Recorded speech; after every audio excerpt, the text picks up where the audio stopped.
So firstly, tell us a little bit about yourself and what you do and what you're doing here. Perfect. So my name is Prateek. Thank you for being here. Thank you for coming into the Ether Atelier. I'm a chocolatier, which is very pretentious for I make chocolate and play around with chocolate for a living. And I run the Ether Atelier, and the Ether is a space for experimenting with chocolate, with single origins, with ingredients from the earth and how they play into the larger story of chocolate. So what is the difference between what you do and what a chocolate maker does, and how does fair trade factor into your decision-making process? Right, so in the world of chocolate, the bulk of the work is divided between a chocolate maker and a chocolatier, and what a chocolate maker does is essentially agricultural. They farm the cocoa bean, they harvest and ferment the cocoa bean, and also grind it down into cocoa liqueur and cocoa chocolate, cocoa mass, subsequently chocolate. So they have a lot of control over how the notes and the terroir in the chocolate and the cacao is expressed in the final product. They do sometimes work collaboratively with people like ourselves, like myself, which are chocolatiers. And what chocolatiers do is they source and work with the chocolate that is produced by a chocolate maker to highlight the notes that they want to highlight, and then add things that they want to add, and create inspirations and create stories and create products that showcase that chocolate in the best light. Okay. So tell us a little bit more about your favorite source of chocolate estates or farms. So currently I'm very taken by Peru. Peru is very unique in that it has a lot of those very fruity, very bright notes that people usually associate with somewhere like Madagascar, where you have that very rounded acidity, but it also pairs it with a very sort of subtle balletic floral character to it. So whereas a origin chocolate from Madagascar would be very red fruit, very red in nature, something from Peru would be slightly more what I call blue, where you'd get notes of sort of Earl Grey and lavender, very, very soft, very restrained. Okay, so what sets the chocolate here apart from other premium chocolate offerings, so to speak?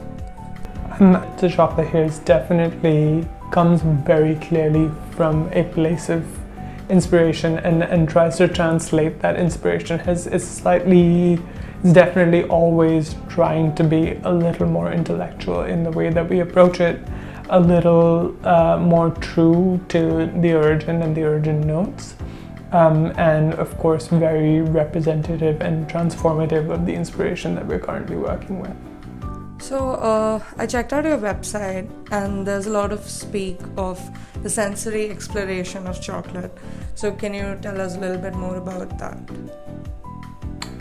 What would you like me to explain? When you say sensory exploration, what does that entail for like a person visiting? So we don't actually allow visitors into the space. Oh, okay. Yeah, so it's an atelier only, which means that we want to keep it only a sort of safe haven for the chefs that work here, for the chefs that come collaborate here. So we have chefs come in and collaborate, and chefs do really interesting things here. So we wanted to keep it a sort of quiet, safe haven for those chefs. We will occasionally do events here, but mostly it's all about keeping atelier culture alive. Can you tell us a little bit more about that culture? Right, so atelier culture is of course creating a sort of Buddha field for creativity within the chocolate. So we have some of the best chocolate in the world always available to chefs here to come and try things that they want to try, as long as they can back it up with some sort of inspirational core. So for example, we did a collection based on the Japanese kizuna recently.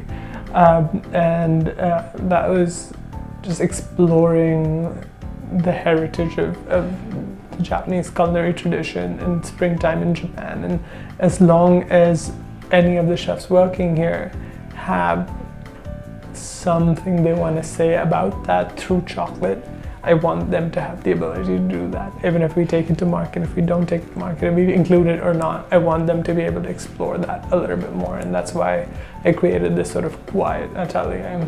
Okay. And how long would you say it typically takes for you to complete one collection? From start to finish, I would say we're always working on a collection before the previous one is launched. Okay. So yeah, 6 to 8 months easily for the collection, and then packaging additionally, so about a year for every collection. Sometimes much longer. Can you give us like a little bit more insight into what goes into the conceptualization of each of your chocolates? Right, so each of our collections, I guess, is a better way to describe it. So for every collection, I think the most important thing for us is the inspiration. I think we've done our job if we're being true to the inspiration, right? And we're adding something to the inspiration. We're creating dialogue around the inspiration. So the first thing, of course, is learning about and exploring, researching the inspiration. That takes up some time. Then how we translate that inspiration into chocolate, and then making sure that we're choosing the right origins to be able to tell that story. So for example, with something like Japan, right, I want to make sure that I'm using, as I said, Peruvian chocolate because it's softer.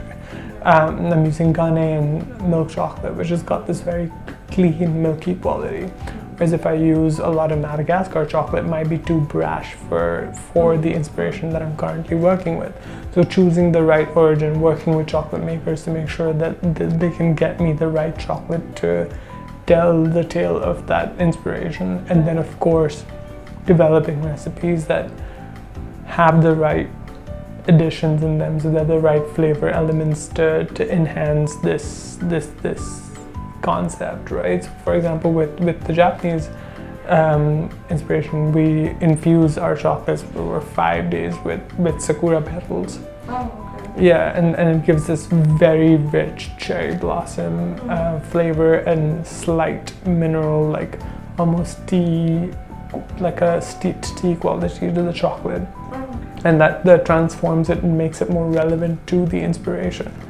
So that, of course, is a major part of it. And then, of course, packaging, right? Making sure that we are continuing to tell that story with the way that the box is designed and the box opens, right? The way that the chocolate is received and the chocolate is unpacked by the client should stay true to the inspiration, should stay true to the story of what we're trying to tell. And that's very important to us as well. So what has been your favorite creation so far? There's been so many. But, you know, the ones that I like doing the most, of course, are always the ones that I do in collaboration with other artists, in collaboration with other chefs. One of my favorites, we did one with Pal Khanwala, which is called the Empress of India. Where we worked with Peruvian chocolate. I don't know why this is turning into an ad for Peruvian chocolate, but we worked with Peruvian chocolate again, and we paired it with first flushed Darjeeling black tea to create this beautiful chocolate inspired by silk and sort of the heritage of women that wore this very rich silk, and we tried and, you know, told that story with this very complex, dark flavor, but also with the texture of the chocolate and having those silk, having the packaging emulating fabric. So yeah, that was one that comes to mind. That was really fun to do. All of like these experiments and creations, there's a lot going on, right, in terms of the research and the process and everything. So, when it comes to the sourcing for some of these ingredients, is it something that, I mean, like, is everything locally sourced, or does it have to be, do things have to be imported?